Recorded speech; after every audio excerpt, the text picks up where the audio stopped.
అతిథులు, his excellency honourable governor Jishnu Dev Varma గారు, గౌరవనీయులు కేంద్ర మంత్రివర్యులు, ఈ రైల్వే టర్మినల్కి ఆనాడు రూపశిల్పిగా, ఆనాడు ఈ కార్యక్రమాన్ని విజయవంతం చేయడంలో నిరంతరం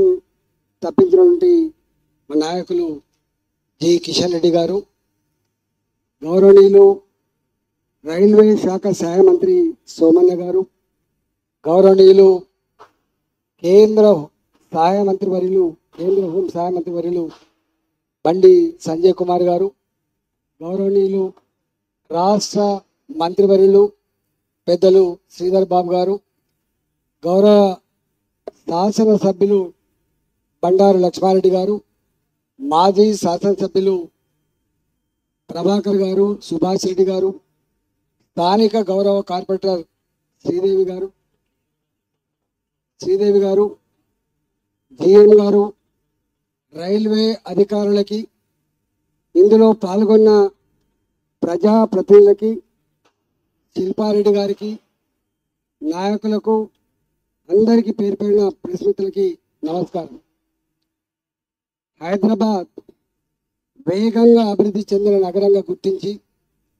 దీన్ని సంపూర్ణంగా అభివృద్ధి చేయాలనేటువంటి సంకల్పంలో నరేంద్ర మోడీ గారు ఒక గొప్ప విజనరీగా, ఒక గొప్ప ఆశయంతో ఇవాళ 400 పైచిలుకు కోట్లతో ఈ టెర్మినల్ని నిర్మాణం చేసి ఈరోజు తెలంగాణ ప్రజలకి అంకితం చేస్తున్న ఈ సందర్భంలో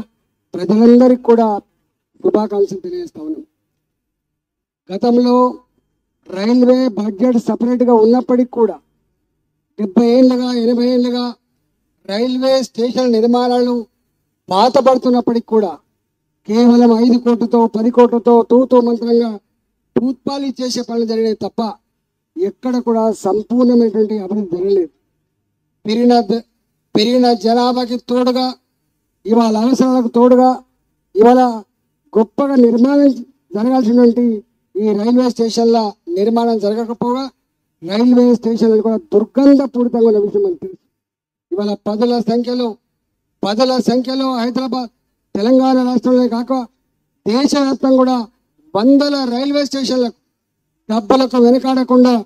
ప్రపంచంలో పోటీ పడే పద్ధతిలో పట ఇవాళ మోడ్రన్ రైల్వే స్టేషన్ నిర్మాణం కాబోతా ఉంది. పెరిగిన ట్రాఫిక్కి అనుగుణంగా మొట్టమొదటిసారిగా ఢిల్లీ రూట్లో 2 రైల్వే లైన్లు ఉండేది. ఇవాళ అనేక జాగాలలో కాజీపేట, బల్లర్ష వరకు 4 లేన్ రైల్వే లైన్ల నిర్మాణం చేపట్టడమే కాకుండా దేశవ్యాప్తంగా మొత్తం రైల్వే లైన్లన్నీ కూడా ఎలక్ట్రిఫికేషన్ జరగాలని చెప్పే సంకల్పంలో ఇవాళ మోడీ గారు తీసుకున్న నిర్ణయం ఎంత గొప్పగా ఫలితం ఇస్తామని చూస్తూ ఉన్నాం. ఈరోజు హైదరాబాద్ కావచ్చు, కాచిగూడ కావచ్చు, సికింద్రాబాద్ కావచ్చు, ఇవాళ అన్ని రైల్వే స్టేషన్లు కూడా 2000 కోట్లపై తిరుగుతూ ఇవాళ వాటిని మోడరైజేషన్ చేసుకొని ప్రజలకు ఎయిర్పోర్ట్లను తలపించే పద్ధతిలో కూడా రైల్వే స్టేషన్ నిర్మాణం జరగడం ఒక శుభసూచకంగా భావిస్తా ఉన్నాం. మేము ఈ మధ్యకాలంలో మల్కాజిగిరి పార్లమెంట్ అనేది అనేక రైల్వే లైన్లకు నిలయం, రైల్వే ప్రాపర్టీస్ కావచ్చు, రైల్వే ఆఫీసులు కావచ్చు, రైల్వే ఉద్యోగుల యొక్క నిలయం అంతా కూడా ఇక్కడే ఉన్నటువంటి ఈ సందర్భంలో జిఎం గారితో నేను రిక్వెస్ట్ చేయడం జరిగింది. కేంద్ర రైల్వే శాఖ మంత్రి గారితో కూడా 3-4 సార్లు మీటింగ్ ఏర్పాటు చేయడం జరిగింది. ఇవాళ వాటన్నిటినీ కూడా ఆ సమస్యల పరిష్కారం కోసం రాష్ట్ర ప్రభుత్వ పరంగా ఉన్నటువంటి చిన్న సమస్యలు కూడా కోఆర్డినేషన్ చేసుకొని దాన్ని ఎరాడికేట్ చేసుకొని వీటి సంపూర్ణ నిర్మాణం కోసం గొప్పగా కృషి చేయాల్సింది అక్కడ ఉందని చెప్పి ఈ సందర్భంగా మనవి చేస్తూ ఇవాళ ఈ మల్కాజిగిరి పార్లమెంట్ ఉన్నటువంటి ఈ టెర్మినల్ ఇంత గొప్పగా ఇవాళ నిర్మించుకొని జాతికి అంకితం చేస్తున్న సందర్భంలో ఈ ప్రాంత ప్రజానికానికి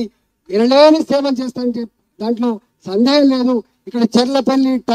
చెర్లపల్లి ఇండస్ట్రియల్ ఎస్టేట్కి ఇది గొప్పగా అభివృద్ధి చెందడానికి దోహదపడుతుందని చెప్పి ఆశిస్తూ మీ అందరికీ నమస్కరిస్తూ సెలవు తీసుకుంటాను.